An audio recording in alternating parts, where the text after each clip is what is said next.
చాలామంది దేవునితో సరైన అండర్స్టాండింగ్ లేక ఈరోజు దేవుని సన్నిధికి దూరంగా బ్రతుకుతున్నారు.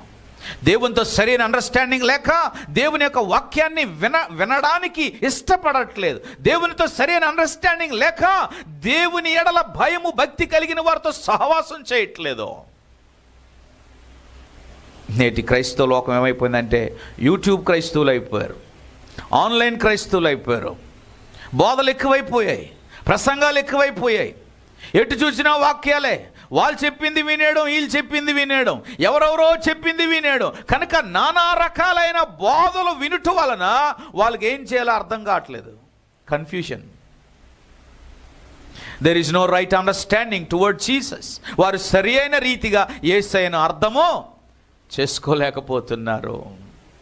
ఒకరు అంటారు ఆరాధన చేయవసరం లేదంటారు, ఒకరు అంటారు ఏమి ఇవ్వవసరం లేదంటారు, మరొకరు అంటారు నీ ఇంట్లో నేను ప్రార్థన చేసుకో అంటారు.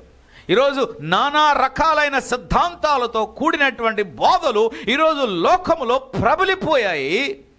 ఇవే అబద్ధ బోధకులకు నిదర్శనము. ప్రియులారా, మీరు వింటున్న వాక్యము పరిశుద్ధాత్మ దేవుడు మీ మనస్సును, మీ హృదయాన్ని తాకితే అదే దేవుని నుండి వచ్చేటువంటి మాట.